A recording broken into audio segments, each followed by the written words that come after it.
1, 2, 3, 4. Chant down Babylon kingdom, team make me chant down Vatican now. Bang bling bling, chant down Babylon kingdom, team make me chant down Vatican now. Chant down Babylon kingdom, team make me chant down Vatican now. Bang bling bling, chant down Babylon kingdom, team make me chant down Vatican now. What up, y'all? Babylon 5 Podcast. It's your boy, Jermaine Event. How are you guys feeling? This is episode 168. Calling this bad boy See No Evil, man. I'm real hype right now. I was just running around a second ago. I was like, I usually record with the light off, the overhead light off, and I had my ring light on. As usually the only light. And as I started to record, I fucking was like, fuck, I left the light on. So I jumped up to record that. To turn that off. But it's only, 30 seconds? It's like a 27-second intro. So I was just, rushing around right here for a second. And I was just like, I'm not going to make it. I was panicking. But I'm here. Ladies and gentlemen, I'm here. It's episode 168. How is it hanging? We are calling this bad boy See No Evil. Alright, we're calling this bad boy See No Evil. And in this episode, we are only talking about UFC 281. Shout out to Amanda Lemos on her victory last night. And we're moving on. I'm not hating. Shout out to everybody. Shout out to Neil Magny. We're going to talk about UFC 281. Here tonight, ladies and gentlemen. And not even all the fights, my nigga. Just 3 fights and we out of here. I'm hitting them with the classics. There's no classics. They didn't happen yet. But we're talking about UFC 281. Headlined by Israel Adesanya versus Alex Pereira. Co-main event. Carla Esparza defends her belt against Xiongwei Li. Also on this card that we were talking about, we will talk about Dustin Poirier versus Michael Chandler. We're going to talk about that in this episode 168. Welcome. I'm happy you guys are here. And if you guys would like to follow this podcast on Instagram and Twitter, it's at Babylon5Pod. You guys can email this podcast at babylon5podcast@gmail.com if you guys want to hit that like button. I'd appreciate it so much. Give it 5 stars. Do whatever the fuck you need to do. Let them know you love the podcast. Why not? Why not? You're here. Stick around for a little bit. Take your coat off. No, I'm not going to take my coat off. I got my Summit Ice jacket on right now. It's Holocaust awareness. We deny nothing. Fucks with this jacket. It's my favorite jacket, so rocking this jacket. But for you guys, take your coat off. Stay a while. You know what I'm saying? Stay a while. And if you guys would, if you trust me, if you believe that one of these days I'm going to stream on Twitch, follow me at twitch.tv/Babylon5. If you guys like to cop some merchandise, head on over to teespring.com/stores/BOFpod-shop, ladies and gentlemen. And lastly, don't just be my Niji, be my patron. Head on over to patreon.com/Babylon5Pod and you can be my patron today.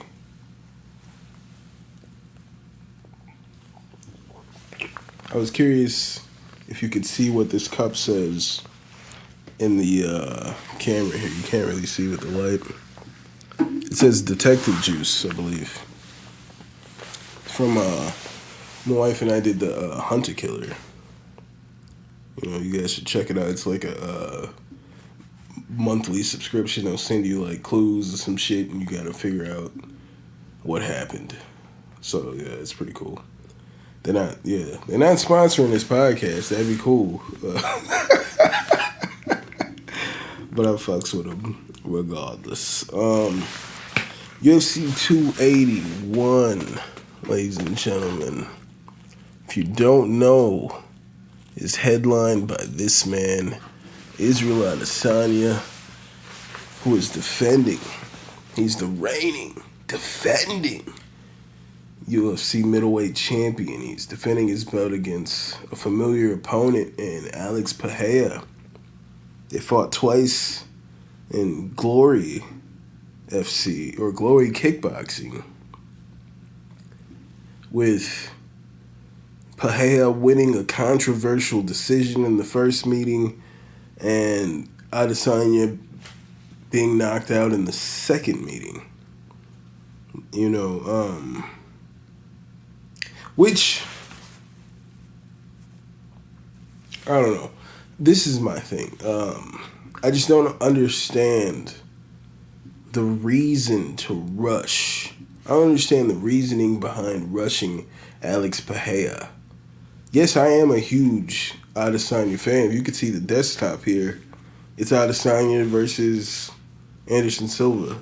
So, I was real salty last week when Anderson Silva lost to Jake Paul. So let's just keep that real here. I was real salty. But I just don't understand here. As admittedly a big fan of Adesanya, but as a fan of anybody, with as many fights as Pereira has had in MMA, and he's 35 years old. Why are they rushing any 35-year-olds to the belt right now? Other than the fact that he knocked out Izzy years ago. But what's the payout here? You know what I'm saying? Best case scenario, if your plan somehow works, I don't know. Like, I say, if Alex Pereira wins, I don't feel like Pereira becomes a pay-per-view draw.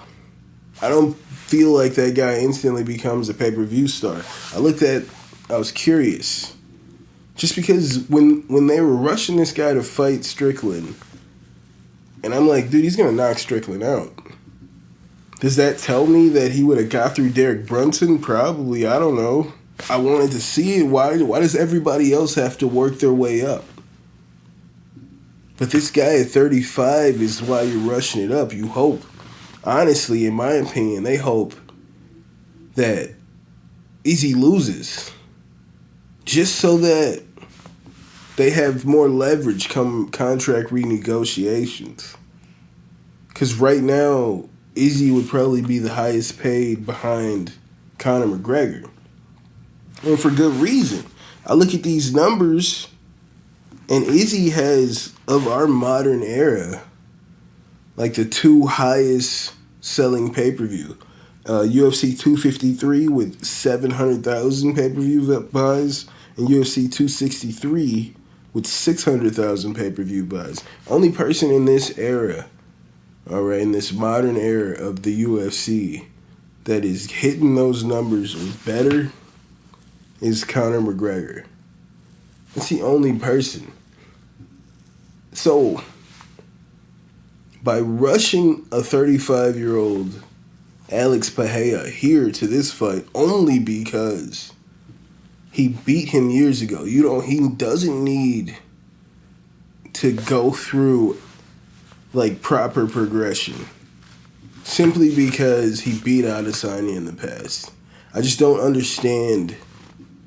Like, what are you hoping for? You're hoping that maybe people are so intrigued by that power that he fucking sells 800,000 pay-per-views and Adesanya still wins? That's the best case scenario here? Because he's your biggest star outside of Conor, who's posting that he's 265 pounds right now. Man's gigantic, and he's not in the USADA pool. He's at the fucking heavyweight limit. Okay. He's gigantic. And he's at the heavyweight limit. Like, I don't understand. That's the guy who's selling more pay-per-views. That's the only guy. who's coming close. Below that, Habib, who's retired. Oh yeah, no, Oliveira. Oliveira, the champion has a name. Oliveira is the next guy. Out of active. Out of active guys, it's Charles Oliveira. Okay. It's interesting though, because Gaethje is kind of up there with the Ferguson and the Habib fight. So it's like, I don't know, it's kind of skewed because the fight that Ferguson Gaethje was supposed to be Ferguson Habib. So I don't know if those buys were already there. You know what I'm saying? Or was niggas just that hype? I mean, that was like after post-pandemic. It was like the only event, like the first event coming back, and niggas was real hype for that fight. Because we thought we was going to get Tony Habib at some point. That's never going to happen. Yeah, that's never going to happen. And we already know what would have happened in that. We don't need to see that. But my point is, Israel's your biggest star. And if he gets fucking knocked out, I wish Izzy would be like, alright, cool. I've made enough money in this shit. I'm about to go to Hollywood and be a star. Just retires on that ass. I'm telling you, Alex will not be an instant star if he knocks out Izzy. Izzy's already lost in the UFC. He already lost to Jan. He got outstruck by Jan, I felt like, in that fight. He's already lost in the UFC. I don't feel like Alex Pereira becomes an instant star by potentially knocking out Israel Adesanya. I'm not saying he can't become a star. I'm saying he doesn't become an instant star. He doesn't become your highest selling fucking draw in the company. And I wish if Izzy loses, he's just like, alright, I retire. I'm gonna go to Hollywood and be a star. I'm done with this shit. I wish he'd do that shit. And then just let this nigga carry it. If you feel like this was the wise. I'm just saying, when I was seeing this, I was talking to people on Twitter and they were like, nah, man, it's just his time. Like, if he wins, they already said he's the number one contender, but he shouldn't even be in that fight. You got unranked fighter versus number 4 Sean Strickland. That fight should have never happened. Why couldn't he work his way up? Hamzat even had to he had to fight Li Jingliang and all these kind of niggas. You know what I'm saying? He had to work. He still hasn't had a title fight. Judging off of Pereira's fucking trajectory, this nigga should have fucking had a couple title fights at this point. He should be going for double champ status at this fucking point. Jesus fucking Christ. He should have already been that nigga we thought he was gonna be. Judging by this nigga's trajectory. And y'all gonna send this nigga in here against my nigga Adesanya for what reason, nigga? What's the payout? What's the best? This win does nothing for Adesanya. This is what, his 8th fight?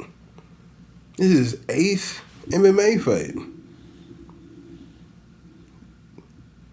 Only fucking hardcores know who this nigga is. Casuals clearly know who Adesanya is. 700,000, 600,000 pay-per-view buys. And at your best case is if this nigga if he sells 800,000 and knocks out Adesanya, dude, he's not gonna be an instant star. Nobody knows on his 8th fight, 8 fights, nigga. Nobody knows who the fuck that guy is. I'm not saying he can't be a star, but it won't be. You're gonna see a dip, my nigga. You can see a dip in pay-per-view buys for like a year. Possibly. Well, you still got Usman. Usman's a big guy. It's for pay-per-views. Pardon me on that. Usman's done some numbers as well. Usman has done some numbers, but I see no reason why Adesanya shouldn't fuck this nigga up. I also see no reason why, as Pereira has already beaten him twice, that he couldn't win here. We saw a similar case with Joanna Jędrzejczyk fighting Valentina Shevchenko. I believe they had fought twice in Muay Thai. Valentina won twice in Muay Thai, and she was pretty dominant in their MMA fight. The only difference is with the Izzy fights. Izzy pretty much should have won the first fight according to a lot of people.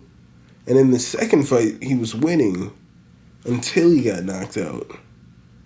So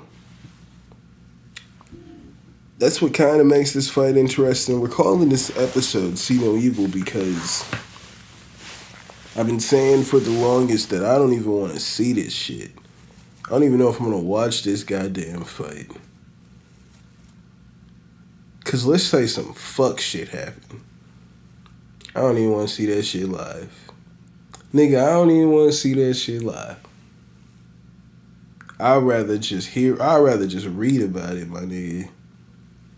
I'd rather just read about it.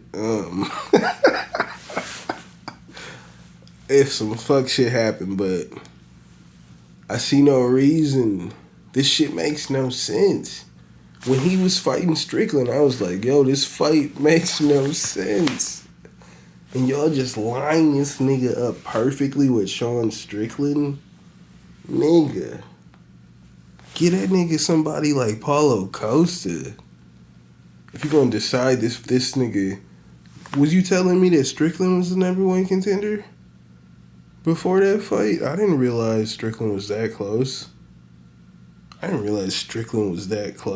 you would have gave him a fucking title fight? Let's say he went in there and dusted this nigga off in his 7th fucking fight. Jesus Christ. You wouldn't have been like, oh, no, he should be fighting for the belt next. You would have been like, oh, well, this guy clearly has not that much experience in MMA. He's a skilled kickboxer. But dude, Jesus Christ, that's my point here. That's my point. A win here for Adesanya, like, as he is the champion, it's necessary, but it doesn't do as much for him as a win does for Alex, and how fucking much more damaging it would be marketability wise for, like, I feel like I just feel like Adesanya being champion is good for business. It's good for the UFC. And we'll see what happens here. I'm going Izzy with a 3rd round TKO. I feel like he's just going to be better. Better in the octagon. Better with some grappling exchanges. I mean, he was winning the fights when they fought before, and he got caught. So I'm going Izzy by 3rd round TKO. I don't know if I'm going to watch this fight yet. In the co-main event, we got Zhang Weili versus the champion, Carla Esparza. You know what's a fucking phrase that I hate? I hear people say a lot when they talk about fights. They be like, well, this fighter has more ways to win, so I'm gonna go with that person. Nigga, it only takes one way to win. You could come in here and beat a nigga of 1,000 holds. You know what I'm saying? Dean Malenko ass nigga. You know what I'm saying? But that don't mean if this nigga come over here and get you a fucking clothesline, JBL ass, some shit from hell, and wreck your shit, your 1,000 fucking holds don't mean shit to me. You know what I'm saying? I hate when niggas say, oh, well, I'm going with this person because he's got more ways to win. But if Carla Esparza's only way to win is to take you down and fucking ground and pound you like that, and she's fucking good at that, you can't just say to me, I'm going with Zhang because she's got more ways to win, when Carla Esparza's really good at her fucking game plan here. We know what the game plan is. Take you down with the wrestling, spam them takedowns, and just grind you out, beat you up on the ground. We know her game plan. Why switch it up if it fucking works? You're 2-time champion. Why switch it up? So that's what makes this fight interesting to me. I don't give a fuck about if Zhang has more ways to win. We've definitely seen Zhang have some mental lapses in the octagon. I think her fight IQ, she's very talented. But you know, it's even similar to Yuri Prochazka when he was fighting Glover Teixeira.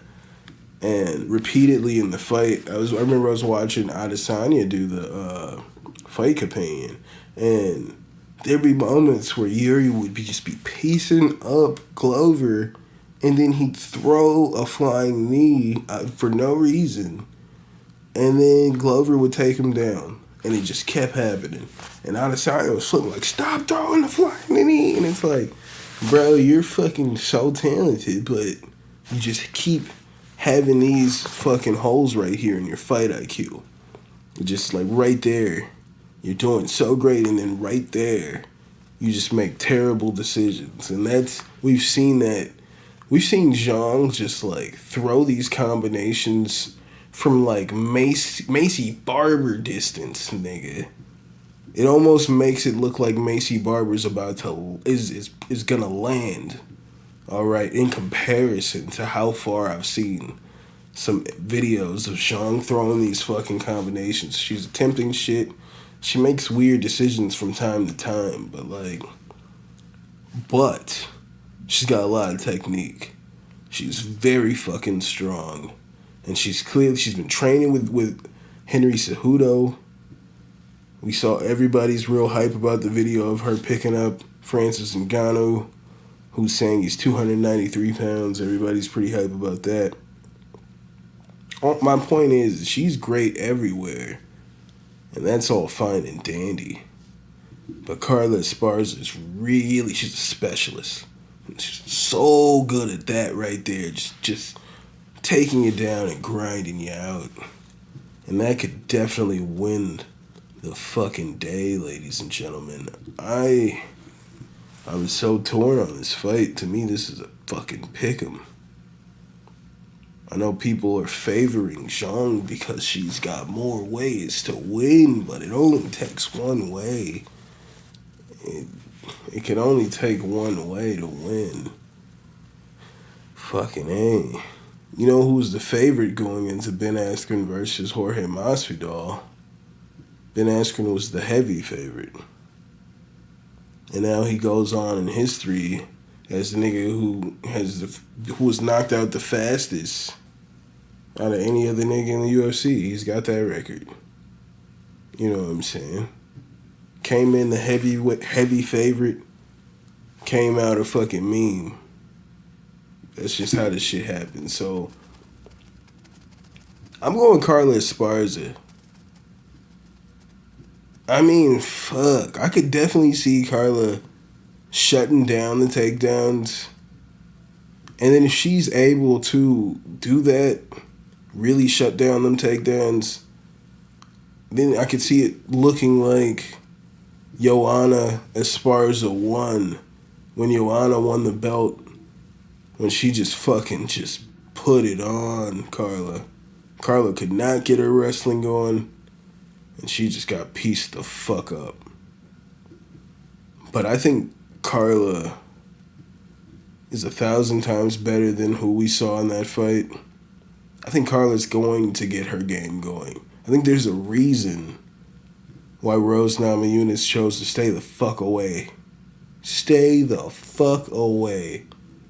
Alright? I mean, I could be 100% wrong here. But I am going with Carla Esparza. I don't know about finish, but I feel like she's going to get her game going. I'm going Carla in this one. And still. And also the People's main event. We got Dustin Poirier versus Michael Chandler, ladies and gentlemen. Ooh, Chandler. You know, for me personally, for the Babylon 5 podcast, I would say I think it's just more entertaining if, I mean, I was going to say it's more entertaining if Michael Chandler wins. But honestly, it just hit me that this fight was like 1,000 times much more interesting before Islam beat Charles. But now that Islam beat Charles in the way that he beat Charles, do you see any of these niggas putting any kind of resistance against Islam? Islam is about to walk through niggas, alright? I see that nigga being champion until he decides he don't want it no more. Till he, I don't even know, like one of the other Nurmagomedovs are going to come up. They're going to have he's going to be like, I'm going to fight Khabib's cousin. I'm going to fight Khabib's cousin. They're going to put him in the octagon. They're going to be like, all right, fight. And then they're going to face off like they're about to fight. And then Islam is going to lay down. One of the Nurmagomedovs is going to pin him for the 3 count. And we got a new champion. That's what's going to happen here. That's the only way I see is him doing that old school NWO job. That's the only way I see Islam giving up that belt anytime soon, man. He's a fucking problem for everybody. For everybody. You know, it's funny how people were like, oh, look what he did to Bobby Green on that level.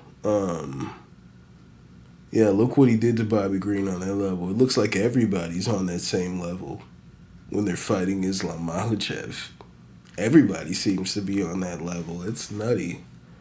It's nutty. Except for my nigga Arman Sarukian.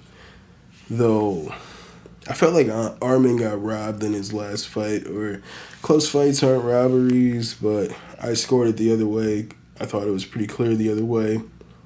Anywho, yeah, I'm gonna talk about this fight, but I just feel like this fight was much more interesting when they were potentially gonna fight Charles Oliveira next. I don't think either one really feels like they want to fight Islam Makhachev. Islam looks like way more of a problem than Khabib. His striking looks really great. Defense in the stand-up looks great. Like, of course, that grappling is phenomenal. He submitted the Submission King. Like, Jesus. I want to talk about this fight, but what are they even fighting for? For a fucking trip to the slaughterhouse? You're all gonna go eventually, I guess. You don't even need to have this fight. Just wait your turn. Islam said he wants to stay active. You want to know why? Because he's walking through these niggas. I think he's going to walk through Dustin Poirier. I think he's going to walk through Michael Chandler. And I think Michael Chandler is going to lose this fight. I'm going with Dustin Poirier here. I think it would be much more interesting just like from us. I don't even know if it's a switch it up. They both have had title fights recently. I'm hoping this is just a fun fight. I think it's only 3 rounds. I wish it was 5. But we get a nice 3-round war. They get to throw everything. But it's usually when you get, like, with the Gaethje Chandler, you want 2 more rounds for that. I feel like, man, just make every fight 5 rounds. You know what I'm saying? If you're going to have the championship round, like, fights be 5 rounds, make all fights 5 rounds. Why is it usually, like, they'll be like, yep, the champions had 7 5-round fights, and this is the first time the challenger's ever been in a 4th round fight. Like, he's never been to the 4th round before, and he looks exhausted. Like, that makes no sense to me. No sense at all. Make every fight 5 rounds. Or make every fight 3 rounds. Pick your poison. I just think Dustin Poirier, if I'm going to make some sense of this, I think Dustin Poirier is just going to be the better fighter here. I like Michael Chandler a lot, but I was going to say Poirier's got more ways to win. I think his boxing is just sharp. It's just much more sharp. It's sharper than Michael Chandler's. I like his patience in there. You know what I'm saying? There's not a lot of wasted movements. Unless you can frustrate Poirier early on, there's not a lot of wasted movements in Poirier. All right? Pretty much everything he throws is, yeah, it's doing what it's supposed to do, and it's not coming out there unless, don't pull it if you ain't gonna use it, as a wise man once said. Well, I feel like, I don't know, I feel like, you see, with Chandler being the smaller guy, having to come in with these big movements to kind of work his way in, I feel like Poirier is going to really be able to, like, sit back and, like, counter off of that and then just put the pressure on Chandler. And once he's backing Chandler up, I feel like it's only a matter of time before he probably finishes this guy. I feel like Poirier would finish Chandler by the 2nd round. I'm going with Dustin Poirier with a 2nd round finish. Man, he's just better. Like, I think Chandler's dope, and it would be cool if I think it's more interesting if Chandler wins here, kinda, but like, it was only more interesting if the niggas could fight Charles Oliveira. That fight seemed a little more competitive. But I need niggas to. I feel like the only nigga that I really see that could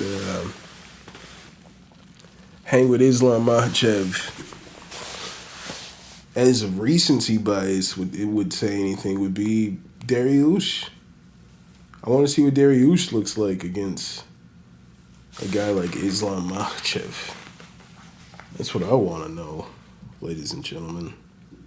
That's the only thing I'm interested in. But shout out to a lot of people on this card. I didn't want to just sit here and babble about everybody. I like the shorter episode. I did it last week, and I was like, ay caramba.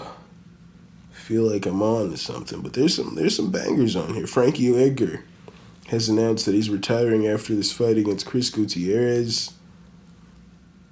That's a pretty interesting fight. You got Dan Hooker versus Claudio Puelles.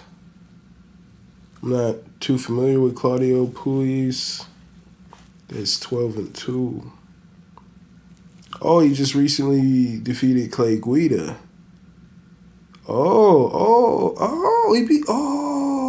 Okay. I've seen this guy fight. All right, I'm familiar with this guy. I'm more familiar with the fights than I am the names. But there's a lot of good fights here. Renato Moicano versus Brad Riddell. Dominic Reyes versus Ryan Spann. I had actually queued up some images at first to talk about that fight, and then I was like, nah, I'm cool. But I think that could be an interesting fight. Dominic Reyes making his return. Aaron Blanchfield versus Molly McCann. I think Aaron Blanchfield is gonna just straight mollywop Miss Meatball McCann. That's what I think is gonna happen in that fight.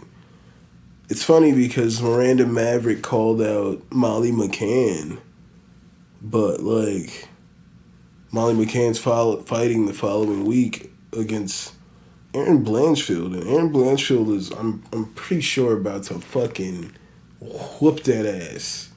All right, she's about to show her its levels to this shit. Aaron Blanchfield is about to whoop that ass. Otman Zaitar versus Matt Frivola. Shout out to Matt the Steamroller Frivola for following the podcast on Twitter. Shout out to Matt Frivola. And good luck in that fight against Otman Zaitar. Pardon me. You got Carolina Kovalevich versus Silviana Gomez Juarez. That's an interesting fight, especially if you do like, I don't know, DraftKings and all kinds of shit. First fight of shout out to Montel Jackson, Milwaukee's own Montel Jackson. Told you guys how I ran into him when Brady Fest was going on a few months ago. So yeah, shout out. That was pretty fucking random. I was running back to watch one of these fights. I feel like Alexander Volkanovski and Holloway, the last fight, I believe. I know it was like Alex Smith versus Magomedov, I believe. I'm fucking up, but yeah, it was that one of those nights. It was a pay-per-view night, and I needed to get back home. I think Derek Lewis lost to Sergey Pavlovich that night, and that's when I was like, all right, now I gotta head back to watch the rest of this card, and I ran into Montel Jackson. So shout out to Montel Jackson. He's fighting Julio Arce this weekend, and we got Carlos Usberg. A lot of CKB niggas on this card, as per usual. When the niggas fight, they try to pack it up with the whole camp. So you got Carlos Usberg, CKB, fighting Nikolai Nigaremo. It's not Nigaremo, but it looks that way. It makes you want to say that. And I love that DC, the last time, Nagumaru. Last time he fought, Daniel Cormier was like Nigaremu. And it was like, yes, exactly. That is his name. That's how I've been reading it. That's how every nigga here has been reading it. Nigaremu. All right, so Nikolai Nigaremu versus Carlos Ulberg. I don't know. That's a crazy fight. I feel like the favorite is probably Nigaremu, but I don't know. I feel like Ulberg could definitely shock a lot of people in that fight. And if you guys want to follow this podcast on Instagram and Twitter, it's at Babylon5Pod. You guys can email this podcast at Babylon5podcast@gmail.com. And if you guys want to hit that like button, hit that subscribe button. I appreciate you guys if you guys are watching on YouTube.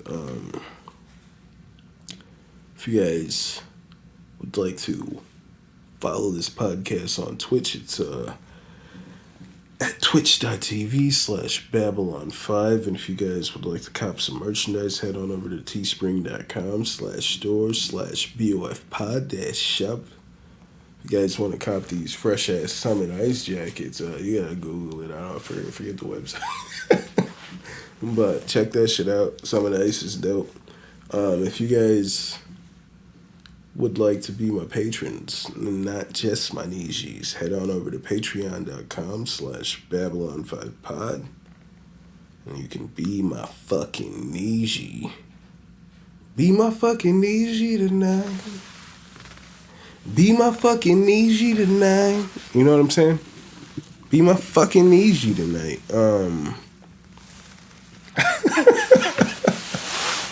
Thank you guys for being here for the 168th consecutive week. This is your boy Jermaine Event. This is Babylon 5 Podcast.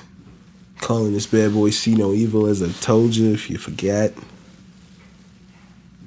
And I hope you guys are taking care of yourselves and each other. And I'll see you when I see you. I'll holla. If y'all niggas ain't know, that's like a retarded ass mix of Jerry Springer's Goodbye and then Cedric the Entertainer had a show back in the day that I fucked with called the Cedric the Entertainer Show. And he ended it with, and I'll see you when I see you. I'll holla. So that's where it comes from. But yeah, peace. Chant down Babylon kingdom, team make we chant down Vatican now. Bang bling bling, chant down Babylon kingdom, team make we chant down Vatican now. Chant down Babylon kingdom, team make we chant down Vatican now. Bang bling bling, chant down Babylon kingdom, team make we chant down Vatican now.